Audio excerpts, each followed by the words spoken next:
আসসালামু আলাইকুম প্রিয় দর্শক। আজকের আলোচনাটা শুরু করব একটা ভীষণ গুরুত্বপূর্ণ প্রশ্ন দিয়ে। আওয়ামী লীগ কি আবারও ক্ষমতায় আসা শুধু সময়ের ব্যাপার? এই প্রশ্নটা এখন সারা দেশে ঘুরপাক খাচ্ছে। আর এর উত্তর খুঁজতে গিয়ে আমাদের একটি সাম্প্রতিক ঘটনা নিয়ে কথা বলতে হবে। আপনারা অনেকেই নিশ্চয়ই কালের কণ্ঠের ফেসবুক পোস্টটি দেখেছেন, যেখানে প্রশ্ন করা হয়েছিল বাংলাদেশ কার হাতে নিরাপদ থাকবে বলে মনে করেন। অবিশ্বাস্যভাবে এই পোস্টে প্রায় ৪ লক্ষের বেশি লাইক এবং ৭১,০০০-এরও বেশি মন্তব্য জমা পড়েছে। আর সবচেয়ে অবাক করা বিষয় হলো, একটিও নেতিবাচক মন্তব্য আমি দেখিনি, যেখানে বলা হয়েছে শেখ হাসিনা শেখ হাসিনা কিংবা শেখের বেটি, তার হাতেই বাংলাদেশ নিরাপদ থাকবে। এই অভাবনীয় প্রতিক্রিয়া কেন? আমরা যারা বারবার বলছি যে আওয়ামী লীগ সদ্য পতিত হলেও পৃথিবীর ইতিহাসে নজিরবিহীনভাবে দ্রুত ক্ষমতায় ফিরে আসবে, তার মূল কারণ কিন্তু এই জনগণের মতামত। আমরা জনগণের মাঝেই থাকি, তাদের সাথে কথা বলি, আর এই প্রতিক্রিয়াই তার প্রমাণ। গত ১৫ মাস ধরে মানুষ দেখছে, ভুল বুঝে যারা আন্দোলনে সমর্থন দিয়েছিল তারাও এখন পার্থক্যটা বুঝতে পারছে। আগের ১৬ বছর কেমন ছিল আর এই ১৫ মাস প্রকৃতপক্ষে কেমন যাচ্ছে। মানুষ এখন দিন-রাতের পার্থক্য বুঝছে, সাদা-কালোর পার্থক্য বুঝতে শিখেছে। আর এই উপলব্ধি থেকেই তারা বলছেন শেখ হাসিনার হাতেই বাংলাদেশ নিরাপদ। এই জনসমর্থন আওয়ামী লীগের জন্য এখন এক বিরাট শক্তি। অন্তর্বর্তীকালীন সরকার আওয়ামী লীগকে নিষিদ্ধ করে তাদের উপর নিয়ন্ত্রণ আরোপ করে যত দমন-পীড়ন চালাচ্ছে, আমার মনে হচ্ছে আওয়ামী লীগ তত জনপ্রিয় হয়ে উঠছে। সরকার আওয়ামী লীগের প্রধান প্রধান কেন্দ্রীয় নেতাদের বিচারিক হত্যাকাণ্ডের জন্য নানা ধরনের পরিকল্পনা করছে। আন্তর্জাতিক অপরাধ ট্রাইব্যুনালে ৪৫টির মতো মামলা বর্তমান সময়ে বিচারাধীন রয়েছে। এমনকি জুলাই সহিংসতার মামলাগুলো দ্রুত বিচার ট্রাইব্যুনালে বিচারের প্রজ্ঞাপনও জারি করেছে। এর মাধ্যমে কেন্দ্রীয় নেতা থেকে শুরু করে উপজেলা পর্যায়ের নেতাদেরও আটকে রাখার পরিকল্পনা নেওয়া হয়েছে।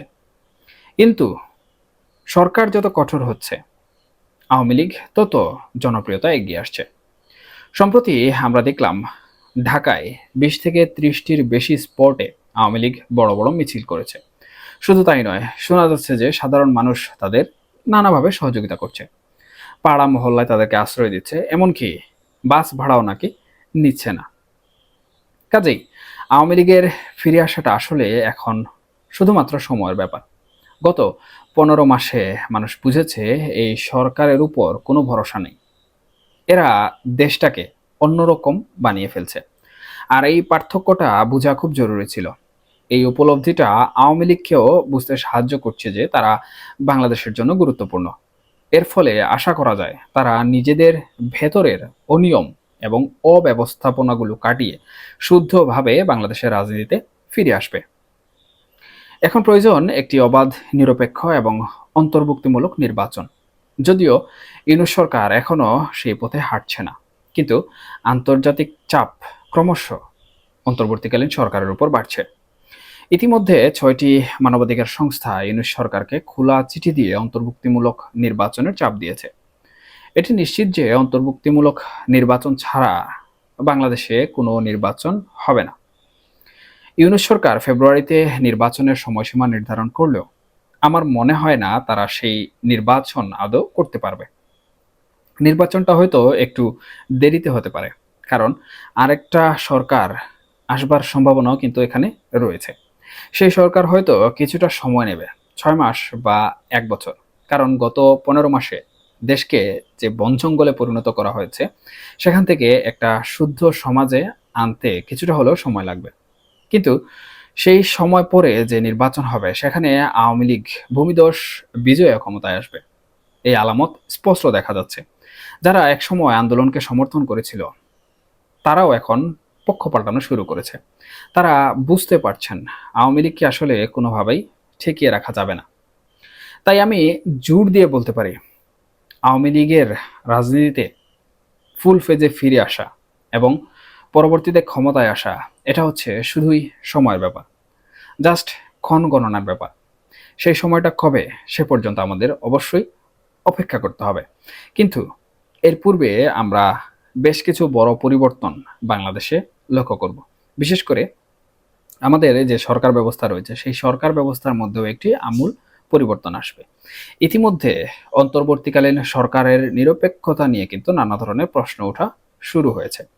এখানে বিভিন্ন পক্ষ বিভিন্ন পক্ষের হয়ে নানা ধরনের সাফাই গাইছেন, আবার এক পক্ষ আর এক পক্ষকে নানা অভিযোগে অভিযুক্ত করছেন, যার ফলশ্রুতিতে উপদেষ্টাদের নিয়ে এক ধরনের বিতর্ক কিন্তু শুরু হয়েছে এবং গুঞ্জন উঠেছে বেশ কিছু উপদেষ্টা হয়তোবা তাদের পদ ছেড়ে দিবেন। এখন এই যে একটি শূন্যস্থান তৈরি হবে, সেই শূন্যস্থানটি অন্তর্বর্তীকালীন সরকার আসলে কিভাবে পূরণ করবে? আমি এখানে ব্যক্তিগতভাবে মনে করছি তত্ত্বাবধায়ক সরকার নিয়ে যে মামলা বর্তমানে চলমান রয়েছে, সেই মামলার রায় হওয়ার পরই কিন্তু বাংলাদেশের পরিবর্তন আমরা দেখতে পাবো। অর্থাৎ আমি যে নতুন সরকারের কথা বলছিলাম, সেই নতুন সরকার গঠিত হবে এবং সেই নতুন সরকারটি হবে তত্ত্বাবধায়ক সরকার।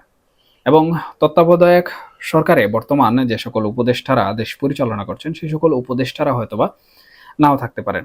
তবে এর পূর্বে অন্তর্বর্তীকালীন সরকার যে সকল দায়িত্বসমূহ কাঁধে নিয়ে বাংলাদেশে বর্তমানে শাসন করছে সে সকল দায়িত্বসমূহের শতভাগ তারা সম্পূর্ণ করবে।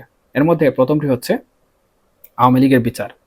আওয়ামী লীগের যে সকল নেতৃবৃন্দ কিংবা শেখ হাসিনার উপর যে সকল অভিযোগগুলো রয়েছে সেই সকল অভিযোগগুলোর রায় হবে এবং তাদের সর্বোচ্চ শাস্তি যেটি রয়েছে বাংলাদেশের সাংবিধানিক নিয়মে কিংবা আইনানুগ উপায়ে সেটি তাদের উপর পড়বে।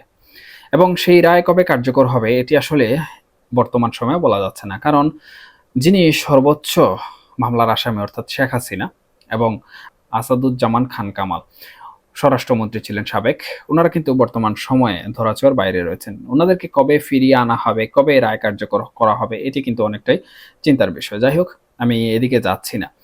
মূলত এই যে বিচারিক প্রক্রিয়া সেটি কিন্তু অন্তর্বর্তীকালীন শেষ করে দিবে, অন্তর্বর্তীকালীন সরকার সমাপ্ত করে দিবে। এর পরবর্তীতে সেটি হচ্ছে সংস্কার। ইতিমধ্যে আমরা দেখেছি যে ঐকমত্য কমিশন বিভিন্নভাবে তাদের বৈঠকগুলোর ফলাফল দিচ্ছে। আমার মনে হয় যে তত্ত্বাবধায়ক সরকার গঠনের আগে কিন্তু সেই ফলাফল তারা সামনে নিয়ে আসবে এবং তাদের যে সকল সংস্কারের বিষয়বস্তু রয়েছে সেগুলো তারা যেভাবে পারে তাদের মন মর্জি মতো সমাধান করে দেবে। এর পরবর্তীতে কিন্তু এই যে নিরপেক্ষতা এবং অন্তর্বর্তীকালীন সরকারের যে বিষয়বস্তুগুলি নিয়ে বিতর্ক তৈরি হয়েছে সেগুলো কাটিয়ে ওঠার একটি পরিবেশ তৈরি হবে এবং তখনই অন্তর্বর্তীকালীন সরকারটি তত্ত্বাবধায়ক সরকারের ফরম্যাটে চলে আসবে। হচ্ছে সাংবিধানিক যে আইন রয়েছে সেই আইন এবং বিধানে, এবং তখনই কিন্তু এই যে আন্তর্জাতিক চাপ এবং তত্ত্বাবধায়ক সরকার নীতিগত যে সিদ্ধান্ত সমূহ রয়েছে সেগুলো নিয়ে শুরু করবে এবং তখনই আন্তর্জাতিক চাপ অথবা অন্তর্বর্তীমূলক নির্বাচনের যে বৈষয়িক একটি প্রেশার রয়েছে সেই প্রেশারটি সামনে আসা শুরু হবে এবং আওয়ামী লীগকে নির্বাচনে রাখার পরিকল্পনা গ্রহণ করা হবে এবং সেই হিসাবে কিন্তু তত্ত্বাবধায়ক সরকার আওয়ামী লীগকে নির্বাচনে রাখবে এবং আওয়ামী লীগকে যদি নির্বাচনে রাখে বা আওয়ামী লীগকে যেভাবে নির্বাচনে রাখা হবে সেটি কিন্তু জনগণের মধ্যে ব্যাপক প্রভাব ফেলবে এবং বর্তমান সময়ে জনগণ যেভাবে আওয়ামী লীগের প্রতি ঝুঁকছে সেই হিসাবে আমার মনে হয় যে নির্বাচনে আওয়ামী লীগ একটি বিশাল জয় অর্জন করতে সক্ষম হয়ে যাবে। দেখা যাক আসলে এই বিষয়বস্তুগুলো কতদূর গড়ায় এবং জনগণ বা জনগণকে সাথে নিয়ে জনগণের মতামতকে সাথে নিয়ে আওয়ামী লীগ তাদের ভুল যেগুলো রয়েছে সেগুলো পরিশুদ্ধ করে বাংলাদেশে আবারও ক্ষমতায় আসে কিনা বা ক্ষমতায় আসার পথ তৈরি করতে পারে কিনা।